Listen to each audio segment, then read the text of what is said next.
સૌ ભાવિકજનોને ભાવથી જય સ્વામિનારાયણ, જય શ્રી કૃષ્ણ, જય શ્રી રામ, જય હિન્દ. આપણે સૌ જાણીએ છીએ અમદાવાદમાં પ્લેન ક્રેશ થયું. આ પ્લેન ક્રેશના પાપના ભાગીદાર કોણ? આ પાપ કોના માથે જશે? દરેક વ્યક્તિ પોતપોતાની રીતે પોતાનો અભિપ્રાયો આપતા હોય છે. આ વિશ્વમાં 3 પ્રકારના લોકો હોય છે. એક આયોજક, એક આસ્વાદક અને એક આલોચક. એમાં જે આયોજક છે એ મહેનત કરતા હોય. ક્રેશ થયું તો બીજાને મદદરૂપ થવા રાત દોડી ગયા. આરએસએસના સેવકો, અમુક સંસ્થાઓ કે જેને રાતદી જોયા વગર, પોતાના પ્રાણની પરવા કર્યા વગર મદદે ગયા. આ બધા આયોજકો કહેવાય. તો ઘણા એનો ગુણ લે છે કે આજ ભારતમાં આવા સારા સંનિષ્ઠ માણસો છે કે કાંઈ પણ પ્રસંગ હોય, અતિવૃષ્ટિ હોય, અનાવૃષ્ટિ હોય, કઈ અકસ્માતથી હોય તો પોતાના પ્રાણના ભોગે બીજાને મદદ કરવા જાય છે. એ ગુણ ગ્રાહ્ય છે. પણ અમુક નવરી કંપની છે, આલોચના જ કર્યા કરે કે આ કોણ, આવું કામ, આનું આમ થશે, આનું આમ થશે, આ માણસે કરાયું, આ માણસે. હજી પૂરો તપાસ નથી થયો, સંશોધન નથી થયું.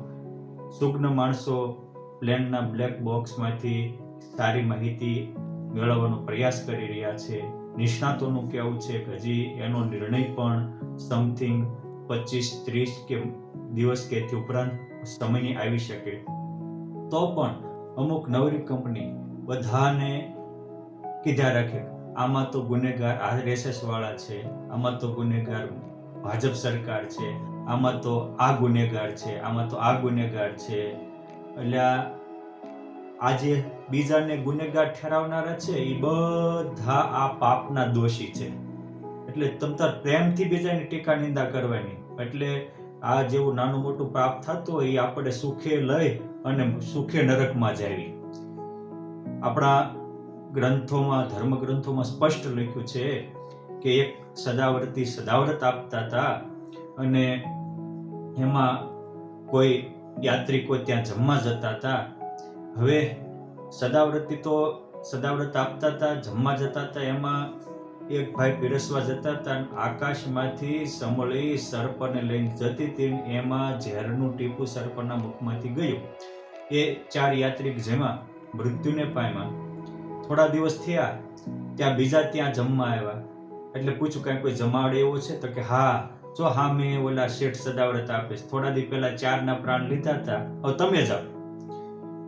આ બાજુ ધર્મરાજાના સેવકો એમને પૂછતા હતા આની નિંદા, અરે આ મૃત્યુ પામ્યા એનું પાપ કોના ખાતે નોંધવું?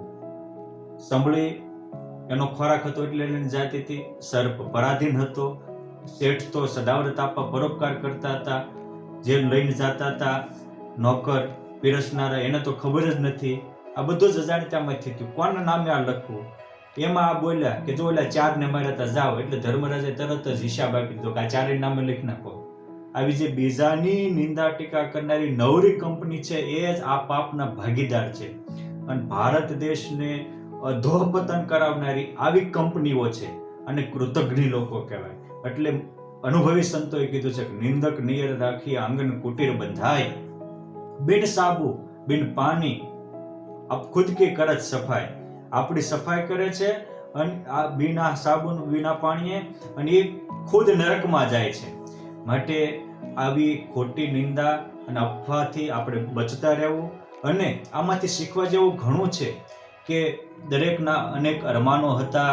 એકબીજાને, કોઈને દીકરાને મળવા જવું હતું, કોઈને દીકરીને મળવા જવું હતું, કોઈને પોતાના માતા પિતાને મળવા જવું હતું, તો કોઈને ત્યાં સારા ધંધા માટે કે બિઝનેસ માટે જવું હતું.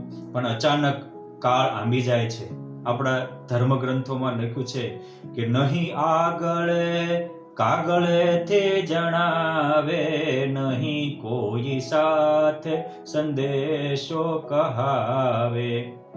અચાનક અકસ્માત આઘાત જેવો અહો આવશે કાળ તો એક દિન એવો. અચાનક કાળ આવીને આપણને ભરખી જાય છે.